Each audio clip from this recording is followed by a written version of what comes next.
It's good. So how did you start then? Tell us the history of MYNT. Where's MYNT come from, the company?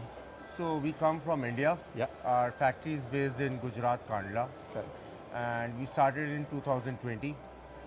And we thought this product had immense opportunity, not only in terms of selling, but as a product which can create a better environment, better product for the consumers, something which is better and safer for all the people who are consuming or smoking products. Yeah, yeah. So we thought that this is something which we need to do as a manufacturer, and we see a great potential in it.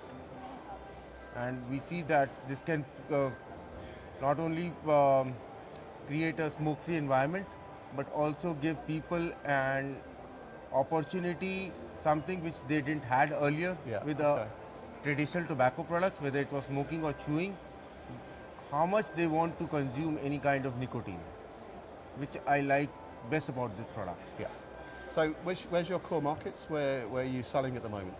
So we are selling in UK, we've just started Europe, we're doing Middle East, we're just started with again Thailand. US is a big market for us. With PMTA? So we also do white labeling for some of the brands. Okay, yeah. And we are doing white labeling for one of the bigger brands in the US, so which is doing good for us right now. Absolutely, brilliant. So obviously you're members of GINN. Yes. Brilliant. I'm pleased that you've become members. So what was the core driver for you to join GINN? And it's not just Shen's smiley, lovely personality. That is one of the things, I would not deny it. But I think one of the things that the GINN is doing is something, an absolute requirement for right now. Yeah. For all the manufacturers, especially when there is no regulation around. And what GINN is trying to advocate to, not only to the manufacturers, but governments around the world, all the regulations which are there, in order to formulate them, get them in a place, and even get the manufacturers who are there, who do not know about these regulations or what they are doing, it gives them a platform to know about it. Yes, yes. So I think that is the most important thing for which I like GINN and why I joined GINN. It's like something that they are treating or educating not only the governments or the policymakers, but at the same time the manufacturers also. Yeah, it pulls it all together. Yes, in essence. which is the best thing. It's definitely a platform for engaging with other manufacturers, right, and having a like-minded approach. Absolutely. That's really a good point. So from a GINN's perspective then, what do you think GINN should be doing more of? Anything specific, or? One of the things I as a manufacturer would think is, see, a lot of changes are being made by a lot of policymakers around the world, and things are changing quite fast. If GINN for their members can provide those details as quick as possible, I think that is one of the USPs that they can provide to their members. And apart from that, I think if they can just have a lot of databases or data which they can provide to the manufacturers, I think that two things will be the best thing which as a member can get. Core things. The way that the legislations are going, each country and European and global, is a little bit confusing. Absolutely, without any doubt. I mean, the negatives that the legislators are actually giving the consumer goes against everything you can think of with regard to nicotine. Nicotine is not necessarily a safe product. It's obviously addictive, and obviously if you're using a lot of nicotine, it can actually poison you. And however, all the manufacturers I talk to, they all stay within specific parameters of manufacture. So food grade materials, food grade core products, maximum nicotine levels, and we're recommending maximum nicotine level per pouch of 20 milligram. And these standards will actually become, we believe, the part of the lobby approach for governments, because it sits in, dare I say, a semi-safe zone. So it's safe for consumers to use. It's also safe for people shifting from traditional tobacco smoking, moving to from cigarettes to pouches. It's also a very, very good alternative. Do you do anything with NRT at the moment? So we have been thinking of doing on the NRT side a lot, and we are coming with different products which fall in the NRT category. Something like which lozenges or the gums are. Okay, yeah, so yeah. for us right now, the focus is on the lozenges side to get into the NRT side. Wow. Interesting future for you then. We think so, that it will be a great. See, the only thing we as a manufacturer want to give is consumers and the buyers the opportunity to consume the nicotine in the way that they want to. Yes, yes. Not only like the traditional tobacco, which is the cigarettes or the chewing tobacco, but not only pouches even. They can consume it through dissolvable strips, through lozenges, leaves, candies. I don't agree with the candies. I don't promote them because they, for me, is like you're trying to attract children Yes, rather than the forbidden. adults. Yeah, yeah, it should be and forbidden. stupid. Yeah. So we are thinking more on the sides of like the strips and the lozenges, which we think can be the next accompanying thing to the pouches. Yes, yes. There is definitely a market for them. Yes. Definitely, no question. Somebody told me yesterday it's probably worth $2.5 billion a year, that market. Yes. So it's huge opportunity. Absolutely. Especially if it's NRT based. Obviously different regulations, Right. specific regulations. Obviously we fit in, dare I say it, the recreational side of the market, which is general use.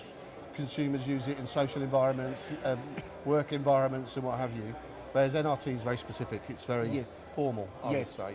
So what's your plans for the future then? Where do you see your brand going? What would you, ultimate wish? See, our ultimate wish is to sell as much as we can. See, I'll be very honest about it. That is what we're all here for, and I'll speak that. But at the same time, what I believe is we want to sell, but at the same time, if we can help and provide a better environment to the consumers, a better variety of the products that they can choose from, rather than just having a single or couple of products that they can choose from. Yeah. So that is what our main focus is, to give variety to the consumers as much as we can.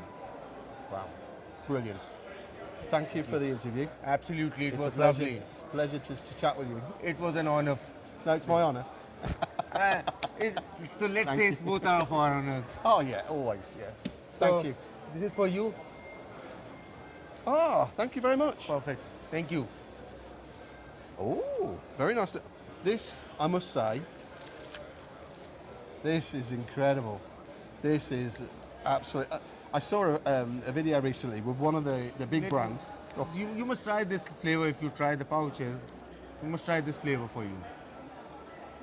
I've got a banana flavour in at the moment. Okay, that's Banana great. flavour pouch.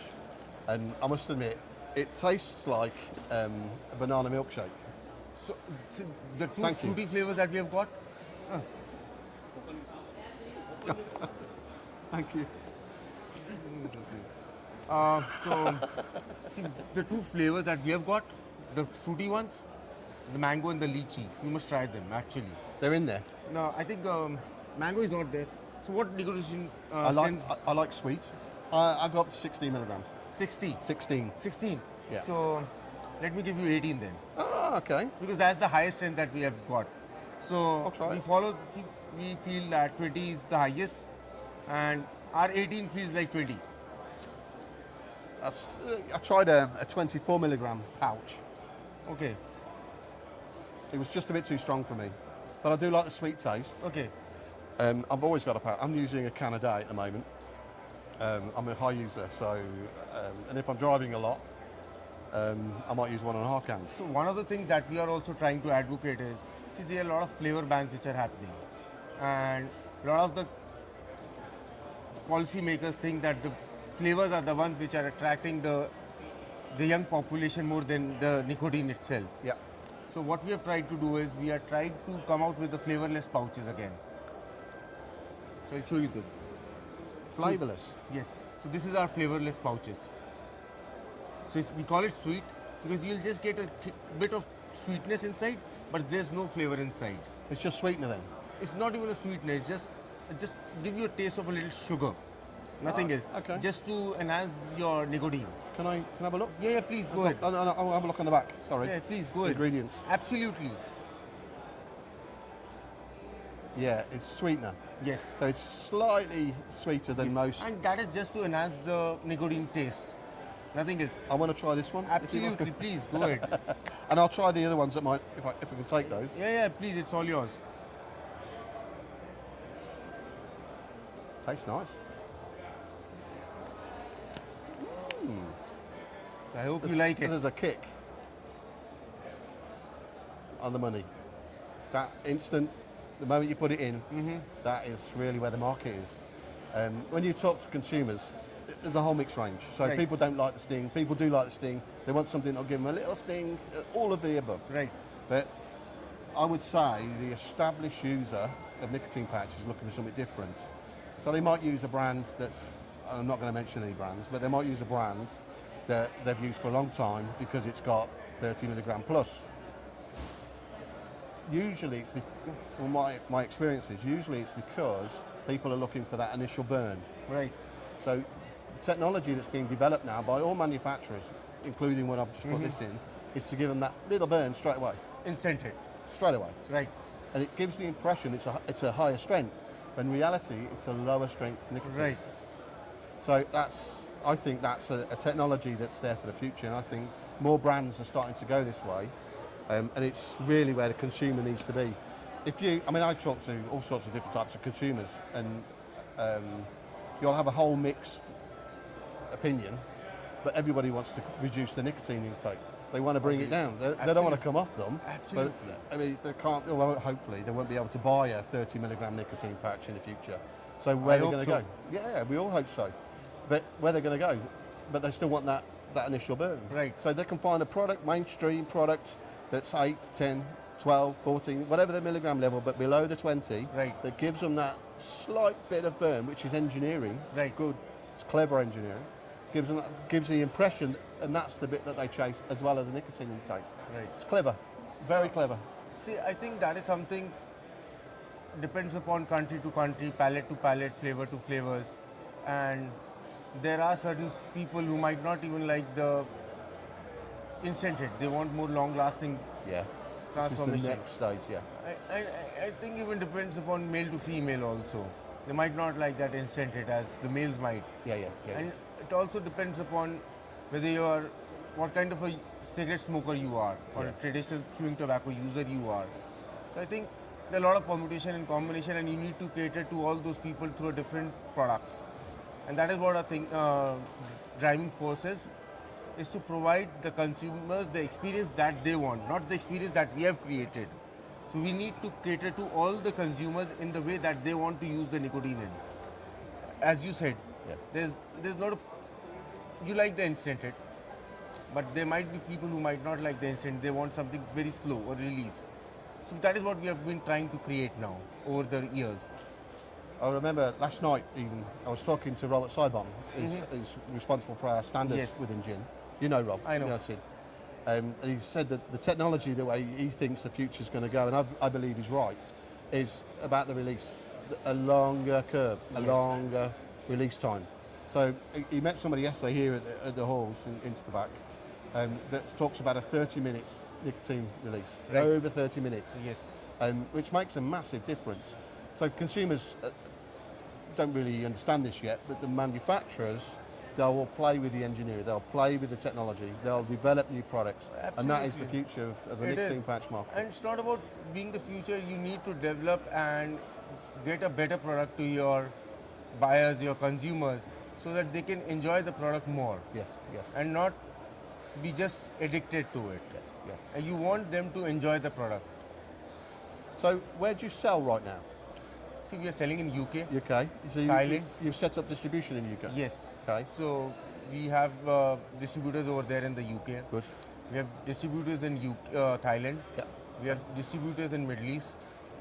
We have just started Europe. We are doing online sales in the Europe, guiding to the B2B and B2C now. Perfect. And then our target is Africa, and we have getting inquiries from the Latin America.